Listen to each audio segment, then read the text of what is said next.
Hello friends, good evening. तो आप लोगों को ऑनलाइन करियर फाउंडेशन में एक बार फिर से स्वागत है। आज मैं जैसे कि कल बताया था कि आज का जो क्लास होगा वो प्रागैतिहासिक काल के बारे में होगा।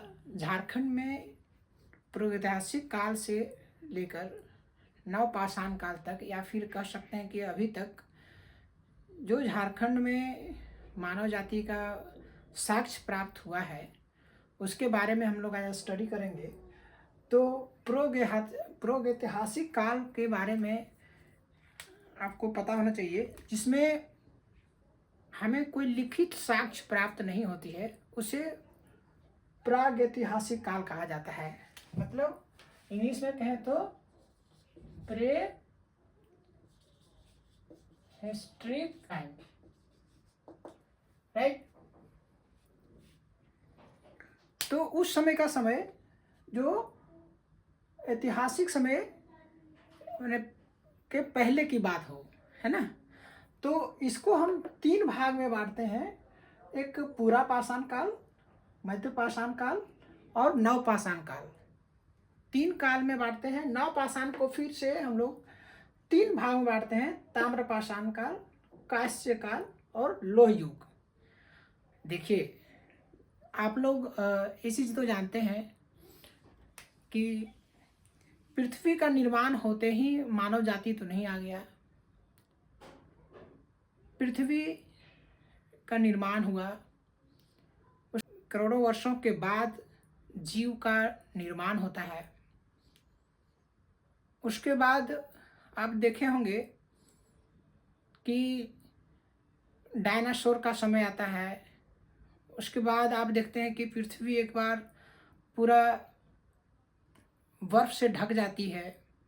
उसके बाद फिर से मानव जाति का निर्माण होता है, यानी जीव जंतु का निर्माण होता है। उसके बाद जो है होमोसेपियंस कई करोड़ों वर्ष के बाद फिर से आता है, और उसी समय से मानव जाति का उद्भव और उसके बाद विकास हम लोग मान सकते हैं। तो उसी में से पूरा पाषाण काल जो है, हम उस समय के काल को कहते हैं जब मनुष्य पृथ्वी पर तो आया था, लेकिन उसे किसी भी चीज़ की जानकारी नहीं थी कि कैसे हमको खाना खाना है, कैसे रहना है।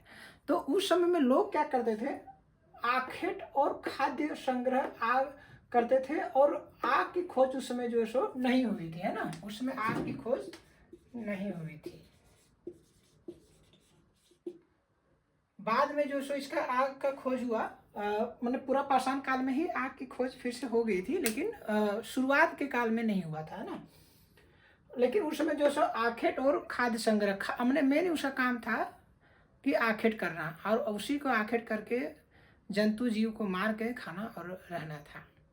वो जो हम लोग बांटते हैं इसको 25 लाख ईसा पूर्व से लेके 10,000 ईसा पूर्व तक के काल को हम लोग पूरा पाषाण काल में हम लोग बांटते हैं झारखंड के संदर्भ में। उसके बाद मध्य पाषाण काल को 10,000 ईसा पूर्व से 4,000 ईसा पूर्व के बीच को हम लोग बांटते हैं। नव पाषाण काल 4,000 ईसा पूर्व से 1,000 ईसा पूर्व, उसमें से भी ताम्रपाषाण काल, कांस्य काल और लोह युग। अब आप कहेंगे कि ताम्रपाषाण, कांस्य काल और लोह युग क्या है। तो ये देखिए कि इसमें जो है ताम्रपाषाण मतलब हुआ कि आप जानते हैं कि लोग जो है, ह्यूमन बीइंग, मानव जाति, सबसे पहला जो कोई एक मेटा, कोई धातु का प्रयोग किया वो तांबा ही था। तो ये ताम्र युग का ताम्र पाषाण काल का मतलब कि तांबा का युग, तांबा का प्रयोग का काल कहा जाता है, जिसमें तांबा का ही प्रयोग सिर्फ होता था। इसीलिए आप ये चीज देखिएगा कि सिंधु सभ्यता में भी कहा जाता है कि लोह का उस सबको ज्ञान नहीं था, लोहा का ज्ञान उन लोगों को नहीं था। तो 4,000 ईसा पूर्व से 3,000 ईसा पूर्व के पाठ को कहते हैं कि ये जो काल है वो ताम्र का काल था। और इसमें हमारे झारखंड के तीन जो जनजातियां हैं, असुर, बिरजिया और बिरहोर, ये तीनों इसमें निपुण थे, है ना, कि ताम्र से कोई भी मेटल से कोई भी औजार बनाना, कुछ पहनने का कुछ औजार, कुछ ऐसा वस्तु बनाना, तो ये या फिर खाने का कोई सामग्री का प्रयोग करना, ये सब जो है ताम्र पाषाण काल में जो यूज किया जाता था, तो तांबे का ही यूज किया था, इसीलिए इसको काल को ही ताम्र पाषाण काल कहा गया। और ये 4000 ईसा पूर्व से 3000 ईसा पूर्व के बीच के काल को बांटा गया। उसके बाद आता है कांस्य काल। आप जानते हैं कि तांबा तो मिलना थोड़ा मुश्किल होता होगा, महंगा भी रहता होगा, तो इसके कारण क्या किया कि लोग जो है इसमें क्या किया कि तांबा को के साथ में टीन मिला दिया। तो आप जानते हैं कि तांबा प्लस टीन को अगर मिला देते हैं तो क्या हो जाता है, कांसा बन जाता है ना। तो इसीलिए इसका काल को कांस्य काल कहा जाता है, और ये 3000 ईसा पूर्व से 2000 ईसा पूर्व के बीच के काल को माना जाता है। अब है कि उसके बाद जो है इसमें भी देखिए आपका असुर और बिरजिया, ये जो दो जनजाति है, ये ही इसमें भी निपुण थे, और यही जो है सो इस तरह का औजार और बर्तन को बनाते थे। उसके बाद लोह युग आता है। इसमें लोह युग में इसमें कहता है कि असुर का जो है बहुत ही योगदान है, असुर जनजाति का। आज असुर जनजाति हमारे झारखंड में बहुत ही कम बच गए हैं, कि 22,000 के लगभग इसकी जनजाति का जनसंख्या अभी जो माना गया है 2011 के जनगणना के अनुसार। लेकिन इनका बहुत ही योगदान था असुर जनजाति का, और इसके बारे में पूरा अच्छी से जानकारी लेंगे, क्योंकि ये अभी हम लोग इतिहास का प्रागैतिहासिक काल के बारे में बता रहे हैं, नहीं तो असुर का जब आएगा तो इसके बारे में पूरा बताएं कि इसका क्या लैंग्वेज है और किस जनजाति से बिलोंग करते हैं, ये सब सारे चीज़ को हम बताएंगे। अभी यहाँ पर हमको ये बताना है कि ये हम बता रहे कि जो प्रागैतिहासिक काल था उसमें पूरा पाषाण, मध्य पाषाण और नव पाषाण में कि झारखंड के संदर्भ में इस सब की क्या हमको आवश्यकताएं हैं पढ़ने की, है ना। तो इसमें लोह युग में भी जो है हम कहते हैं कि आप जानते हैं कि झारखंड में लोहा पर्याप्त मात्रा में उपलब्ध है।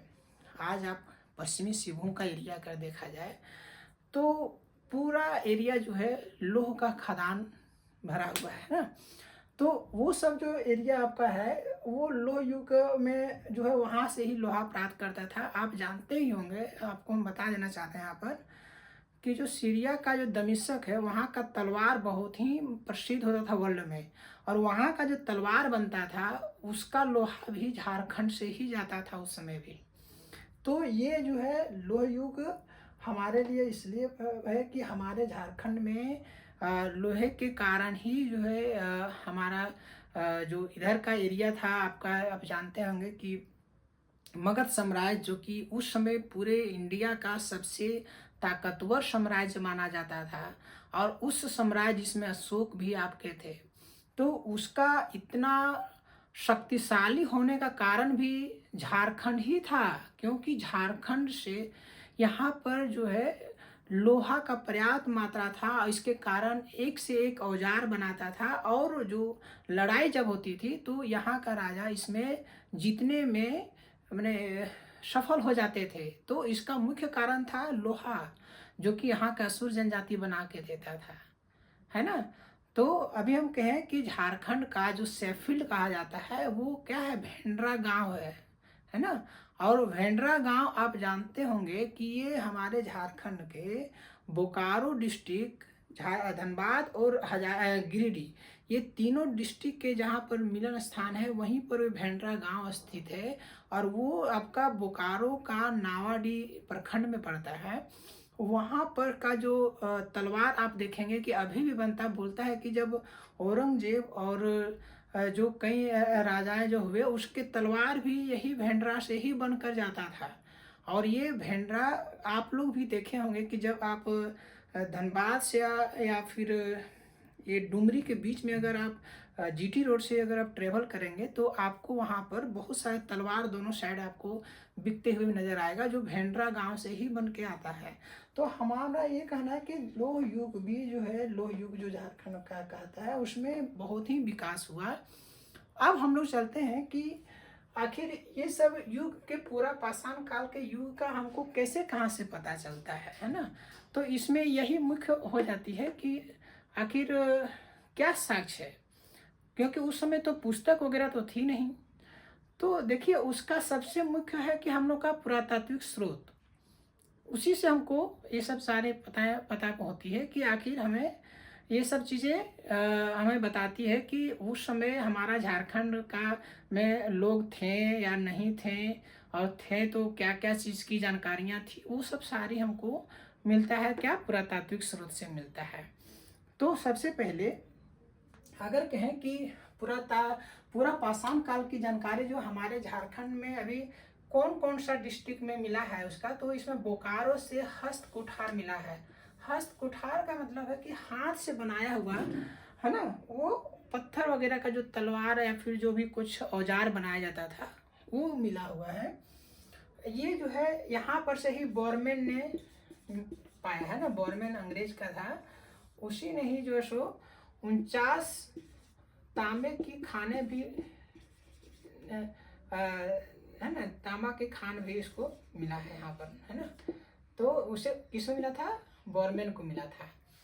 तो ये कह रहे हैं कि अभी पूरा पाषाण काल में हम अभी आते हैं ऐसे, ये तो हम यहाँ पर बता दें आपको कि पूरा पाषाण काल में ही आपका हजारीबाग, बोकारो, रांची, देवघर, पश्चिमी सिंहभूम और पूर्वी सिंहभूम, ये सब एरिया में ज़्यादातर जो है सो पूरा पाषाण काल का मटेरियल मिला है, या फिर उस समय का सारा चीज़ मिला है जो हमें प्राप्त हुआ है। तो जिसमें हजारीबाग आप देखेंगे तो हजारीबाग का जो इसको प्रखंड है ना, इसको प्रखंड, इसको प्रखंड आप जो है इससे बहुत ज़्यादा साक्ष्य मिला है ना। वहाँ पर गुफा मिला है, शैल चित्र मिला है।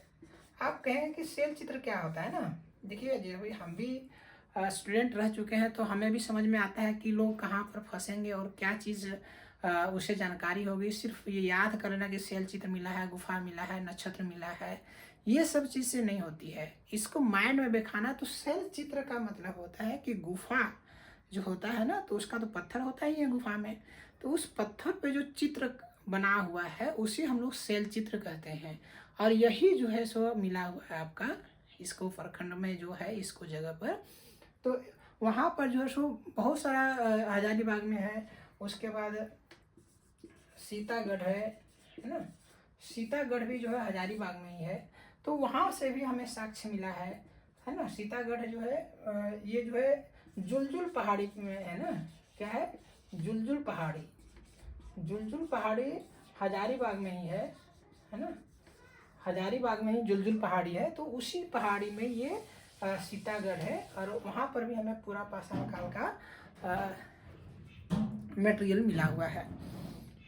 अब हम आते हैं कि इसमें हजारीबाग की बात हमने तो बता दिया, बोकारो में आपको बताया ना कि हस्तकोठार मिला हुआ है। रांची, देवघर का जो नदी का किनारे जो है इसका उस समय का साक्ष्य मिला हुआ है पूरा पाषाण काल का। और पश्चिमी सिंहभूम और पूर्वी सिंहभूम, ये जो दोनों जो डिस्ट्रिक्ट है इसमें हमें ज़्यादातर मात्रा में साक्ष्य मिला है, चाहे वो पूरा पाषाण का हो, मध्य पाषाण का हो या फिर नव पाषाण का हो।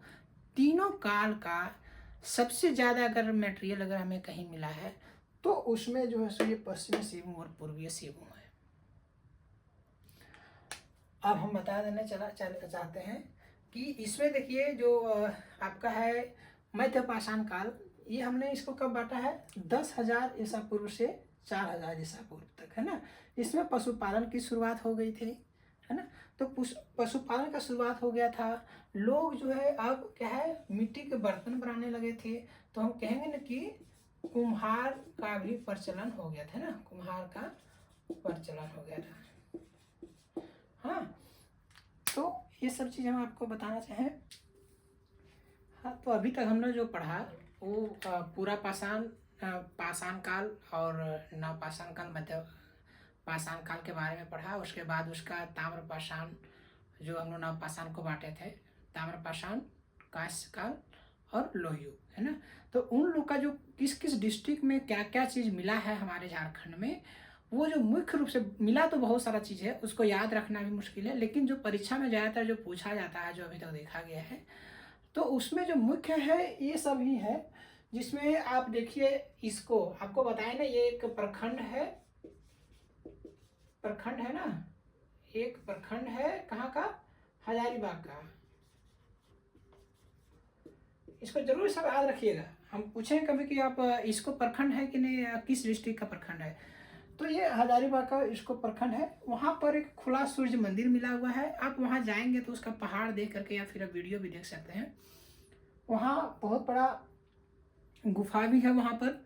और ये जो खुला जो सूर्य मंदिर वहाँ पर मिला हुआ है, उसके बाद शैल चित्र, शैल चित्र के बारे में अभी आपको हम बोले ना कि शैल चित्र क्या होता है कि जो गुफा का दीवार में जो चित्र बना हुआ रहता है उसी को शैल चित्र कहते हैं। तो उसका जो शैल चित्र जो बना हुआ पूरे चारों तरफ, उसमें आपको उस गुफा में मिलेगा नक्षत्र मंडल और जो है सो अंतरिक्ष विमान का जो है सो चित्र भी वहाँ पर अंकित है ना। तो ये चीज़ याद रखना, कभी कभी पूछ देता है कि ये जो अंतरिक्ष यान या फिर नक्षत्र मंडल किस जगह से मिला हुआ है, तो ये इसको प्रखंड में या इसको जगह से मिला हुआ है जो हजारीबाग में स्थित है। दूसरा आता है कि सीतागढ़, सीतागढ़ के बारे में भी अभी हम बताएं आपको कि वो जुलजुल पहाड़ी पर स्थित है, इसके लिए सीतागढ़ पहाड़ भी उसको कहते हैं। तो वो जो है वहाँ पर बौद्ध मठ के अवशेष मिले हैं। आपको हम ये चीज़ भी बता देना चाहते हैं कि ये जो हजारीबाग का एरिया है ना, वो मेनली बौद्ध धर्म का बहुत ज़्यादा अवशेष मिलता है। क्योंकि कहा भी जाता है कि बौद्ध जो महात्मा बुद्ध थे, आप जानते हैं कि जो चतरा डिस्ट्रिक्ट में एक मंदिर है ना, वहाँ पर आप अगर एक जाएंगे तो कहा जाता है कि वहाँ पर बहुत सारे हिंदू धर्म का भी, जैन धर्म का भी और बौद्ध धर्म का भी है ना। ये तीनों का धर्म का वहाँ पर आपको मिलता है। और उसका वहाँ पर से ही जो है भगवान महात्मा बुद्ध कहते हैं कि वहीं से उसका अपना जो मौसी उसका जो थी, जो उसका माँ तो मर गई थी उसी समय, तो उसका जो मौसी जो थी वो वहीं पर मैंने भगवान महात्मा बुद्ध को मिले थे जब वो तपस्या करने के लिए बैठे हुए थे, अपना घर से छोड़ के जब यहाँ पर आए थे।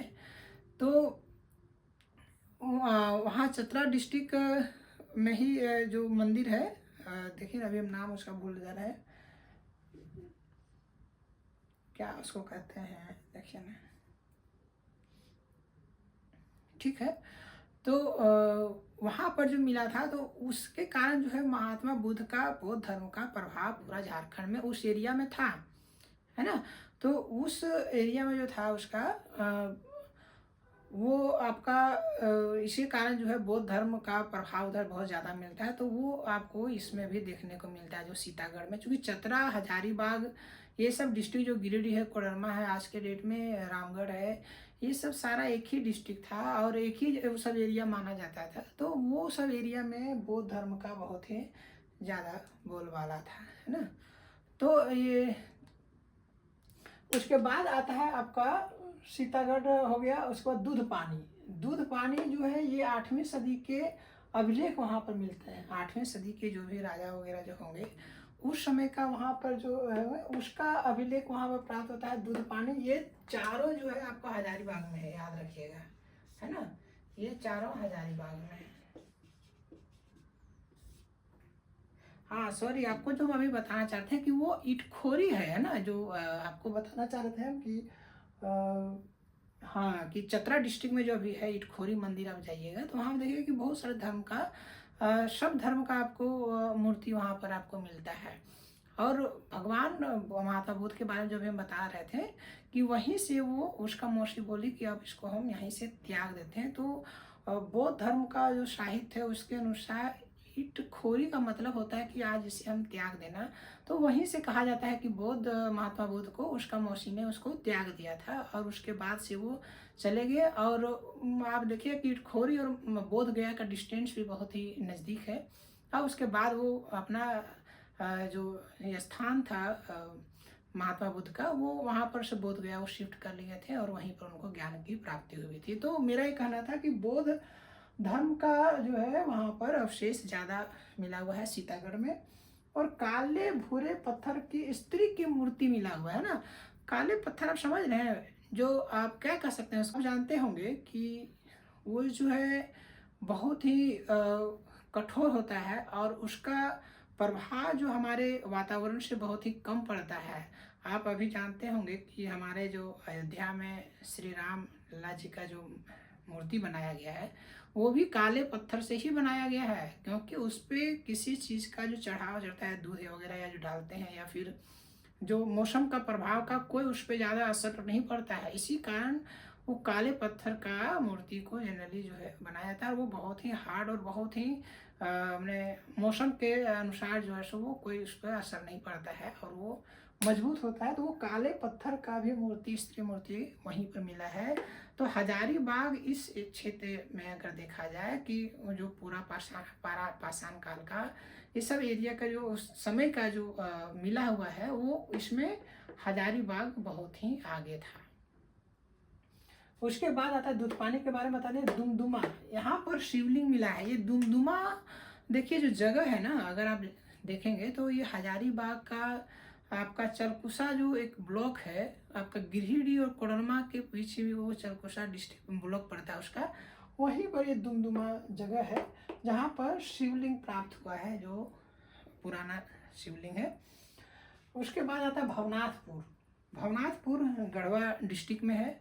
आप देखिए झारखंड के बारे में अगर आपको पढ़ाई करना है तो झारखंड का इतिहास को जानने के लिए आपको झारखंड का मैप को याद रखना बहुत ही ज़रूरी हो जाएगा, क्योंकि झारखंड का मैप को अगर पूरी तरीक़ा से आपको याद रहेगा तभी आप झारखंड के बारे में तुरंत दिमाग लगा पाएंगे आखिर वो किस प्लेस पर होगा।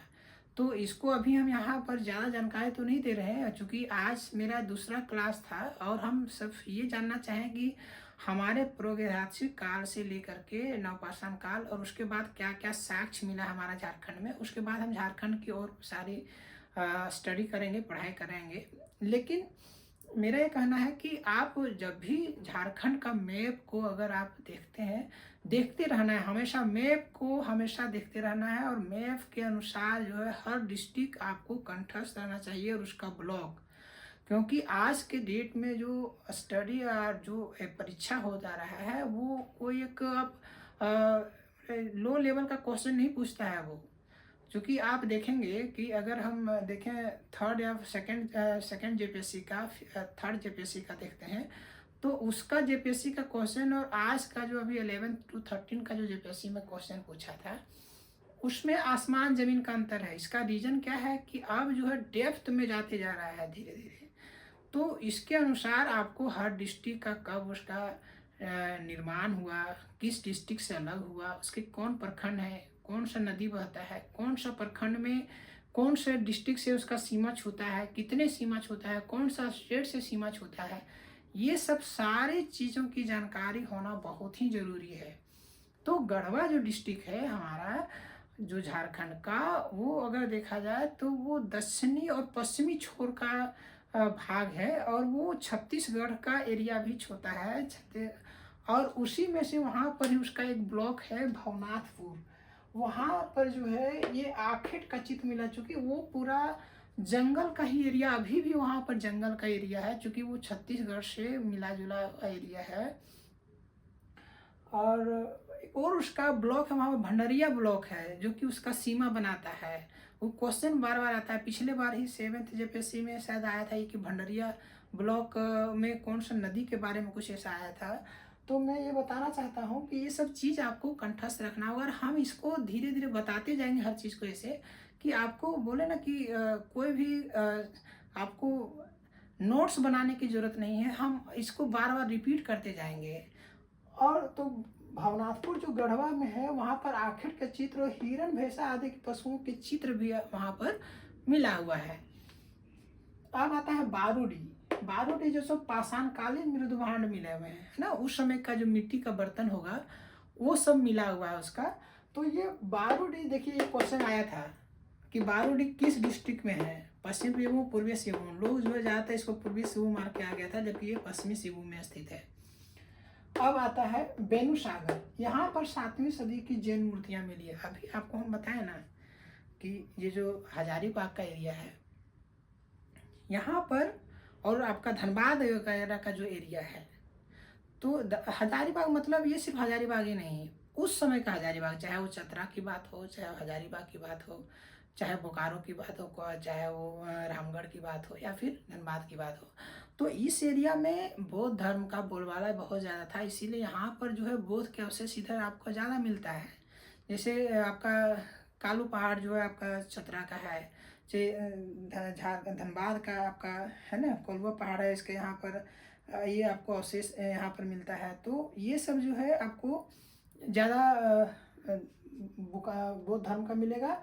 और जैसे ही आप जो है उधर चल जाएंगे, पश्चिमी सिबू या पूर्वी सिबू चल जाएंगे, तो उस एरिया में जैन धर्म का ज़्यादा बोलबाला था, है ना।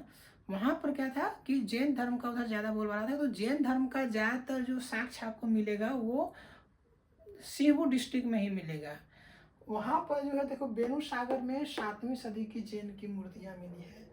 तो ये चीज़ अगर क्वेश्चन में अगर आता है, तो जैन धर्म के बारे में अगर कुछ भी पूछता है, तो आप निश्चित होकर के आप हजारीबाग तरफ का एरिया को भूल जाइएगा और बोकारो तरफ या धनबाद एरिया का भूल जाइएगा, तुरंत आप चल जाइएगा पश्चिमी सिबू या पूर्वी सिबू में ही होगा निश्चित। आप ये ऑप्शन के अनुसार उसको मार सकते हैं।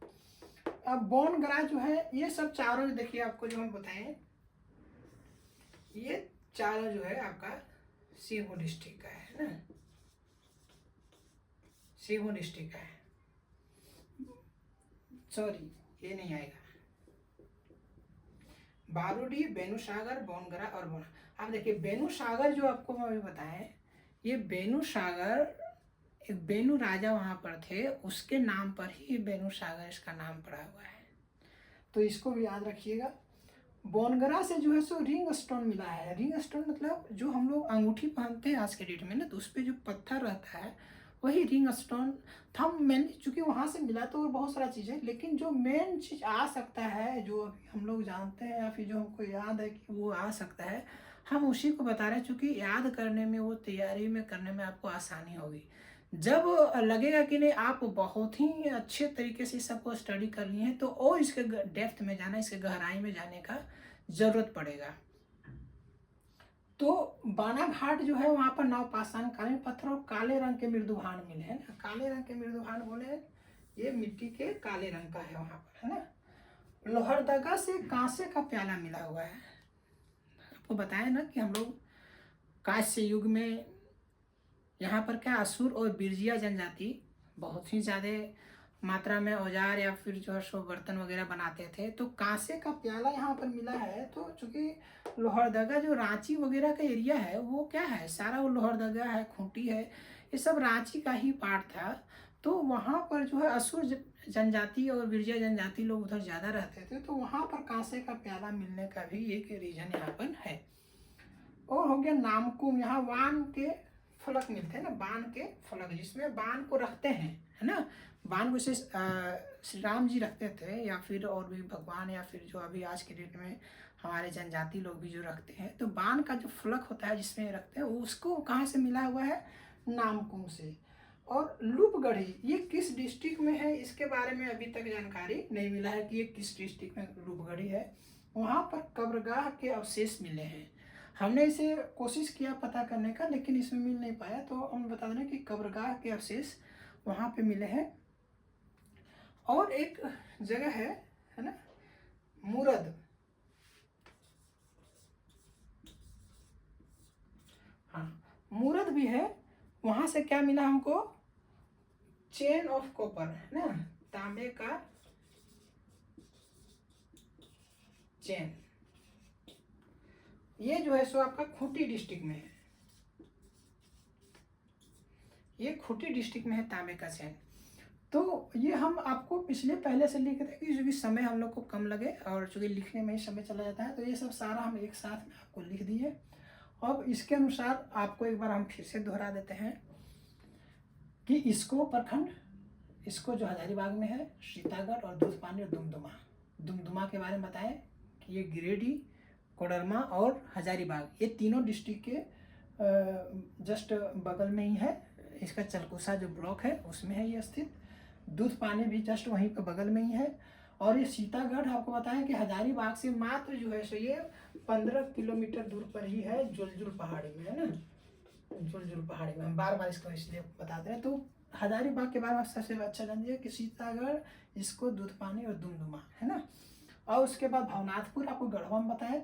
यहाँ पर भवनाथपुर ही तो सिर्फ मेनली दिए हुए हैं, लेकिन आपको पलामू जो परमंडल है उसमें बहुत सारा ऐसा आता है, श्रीलंका आता है ना, नाकूगढ़ आता है। तो ये सब बहुत सारा जो इसका पहाड़ी है वहाँ पर बहुत सारा अवशेष मिला है, लेकिन उस सब की उतनी अभी पढ़ने की आवश्यकता नहीं है। जो इसका मेन है वो हम आपको भी बता दें कि भवनाथपुर से ये वाला जो है जरूर आता है। उसके बाद बारूडी, बेनुसागर, बोनगरा और बानाघाट, ये चारों आपको बताएं कि हम पश्चिमी सिंहभूम या फिर सिंहभूम डिस्ट्रिक्ट से है। लोहरदगा, नामकुम और लुपगढ़ी और मूरत जो कि खूंटी डिस्ट्रिक्ट में है, तांबे का चेन वहाँ से प्राप्त हुआ है। तो हम अभी तक आपको ये चीज़ बताएं।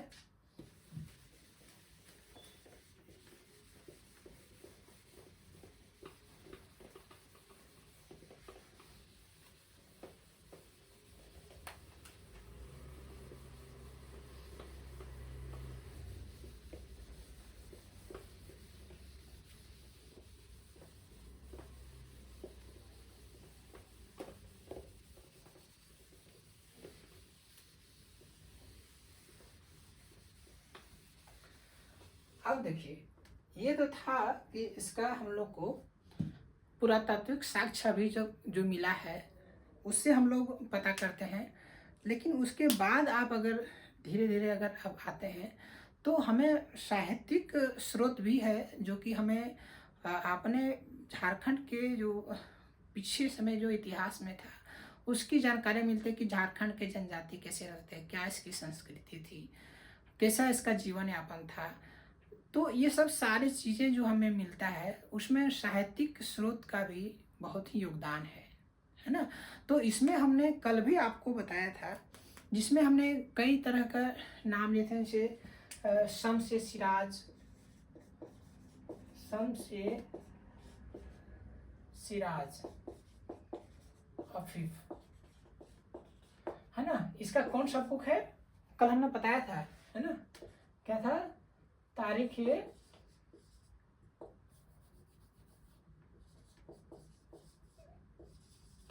ये फिरोज शाही, है ना,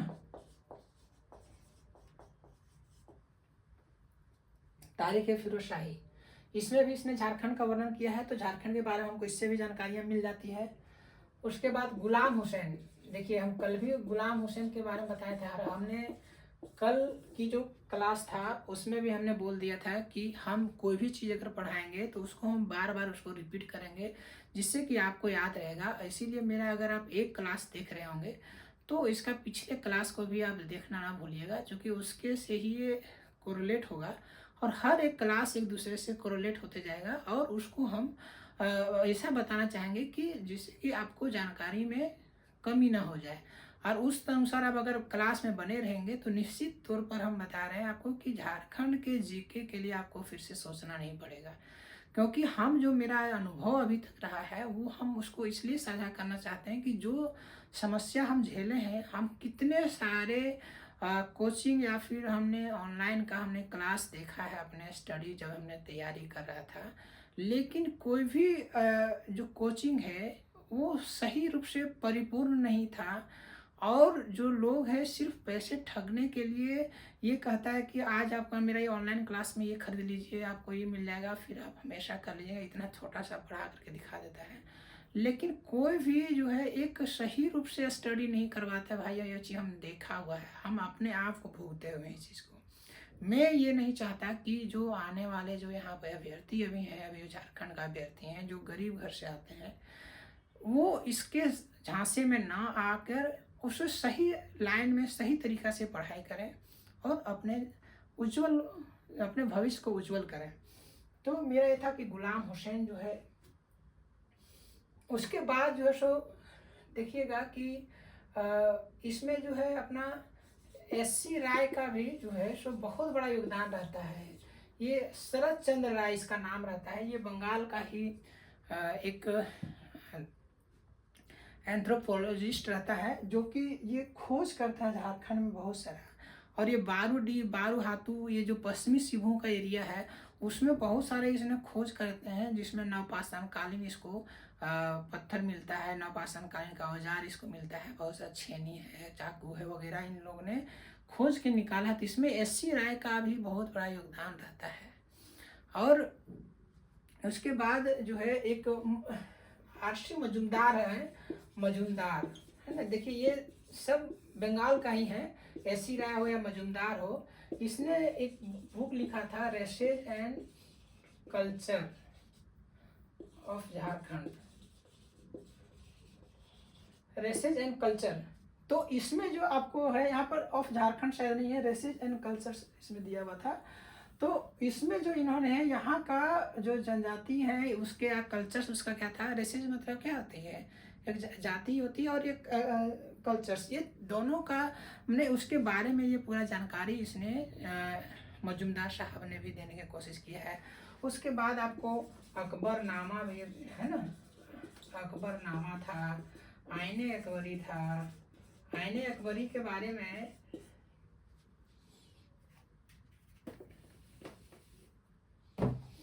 आईने ये अकबरी भी हम कल बताए थे कि किसने लिखा है, बताइए आईने अकबरी किसने लिखा है, अबुल फजल ने ना, अबुल फजल, जो कि अकबर के ही दरबार में रहते थे। तो अकबर का ही दरबार में रहना, अबुल फजल ने आईने अकबरी लिखा और अकबर नाम। तो ये जो है इस भी हमारे झारखंड के राज समय का, उस समय का जो क्या स्थिति था, किस तरह का लोग रहते थे, क्या उस समय का कल्चर्स था, संस्कृति थी, इसके बारे में भी जो सो हमको आईने अकबरी और अकबरनामा है ना। उसके बाद मलिक मोहम्मद जायसी, हमने कल भी ये पढ़ाया था, मलिक मोहम्मद जायसी, इसके बारे में मलिक मोहम्मद जायसी का भी जो है पद्मावत, कबीर का, कबीरपंथी। और उसके बाद हमने जो कल बताया था गुलाम हुसैन के बारे में, जो कि नादिर शाह के बारे में बताया था ना, कि जो मुगल साम्राज्य का था नादिर शाह, वो जब मर गया तो ये अपने अलीवर्दी खां जो इसका कजन था उसके यहाँ पर आ गया। तो गुलाम हुसैन चूँकि झारखंड का एरिया भी बंगाल का, चूँकि आप देखिए कि अलीवर्दी खां का जो शासन था वो आज के समय में आपका झारखंड का जो सबसे पूर्वीय छोर अगर हम कहें, जो कि आपका साहेबगंज डिस्ट्रिक्ट है, तो वो साहेबगंज डिस्ट्रिक्ट का एरिया भी था। तो उसमें गुलाम हुसैन भी अपने जो पुस्तक है उसमें झारखंड का वर्णन करता है। तो ये था हमारा झारखंड का। इसके बाद जो है आप देखिएगा कि उसमें जो है इन्होंने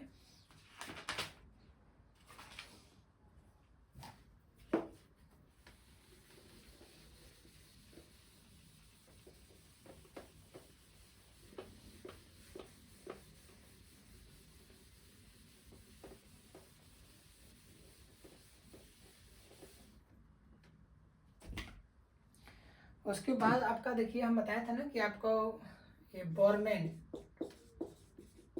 बॉरमैन का जो पुस्तक था, नियोलिथिक है ना, Neolithic the pattern of Jharkhand, Neolithic the pattern of Jharkhand, ये एक पुस्तक उसका है। उसमें भी इन्होंने झारखंड का ही बहुत अच्छा से वर्णन किया। आप बताए थे आपको कि बॉरमैन ने ही हस्तकुठार का खोज किया था और 49 खानों का भी जो खोज किया था, इन्होंने ही 49 खाने जो तांबे का खोज किया था, बॉरमैन ने ही किया था। तो ये सब जो है हमारे झारखंड के इतिहास में इन जारे जो पुस्तकें हैं या इन लोग जो महान लेखक हैं उन लोग का बहुत बड़ा योगदान रहा है झारखंड में इसमें खोजने में। तो हम पुरातात्विक स्रोत से भी देख लिए कि हमें जो जानकारियाँ मिलती है, उसके बाद हमें जो पुस्तक से भी जो हमें जो मिलती जानकारी है, तो ये सब जानकारी के अनुसार हम देख लिए। आज के जो स्टडी हुई उसमें हमने झारखंड का इतने सारे जो प्रागैतिहासिक काल का क्या स्थिति था, उसके बाद नवपाषाण तक हमारे झारखंड में क्या विकास हुआ, उसके हमें किस किस से जानकारियाँ मिलती है, इसके बारे में आज हम लोगों ने स्टडी किया। नेक्स्ट क्लास में हम जो पढ़ाएंगे उसमें हम कौन सा सब्जेक्ट पढ़ा है, कौन सा पढ़ा दें, जैसे कि झारखंड का ही इतिहास, चाहे वो दिल्ली सल्तनत से मुगल के काल में किस स्थिति में था, कैसा था, और कैसे कौन सा राजा ने यहाँ पर आक्रमण किया, इसके बारे में पढ़ेंगे। उसके बाद एक चीज़ हम आप लोग को फिर से हम बताना चाहते हैं कि झारखंड की राजनीति या झारखंड के जीके पढ़ने पर उसका मैप को आप कम से कम दिन में एक बार ज़रूर देखें। ये सब गलतियां हम खुद अगर किए हैं, लेकिन आप लोग से हम यही चाहेंगे कि आप लोग ये गलती ना करें और रोज़ाना झारखंड का मैप बनाने का कोशिश करें। तो चलिए फिर से नेक्स्ट क्लास में मिलते हैं, तब तक के लिए धन्यवाद, गुड नाइट।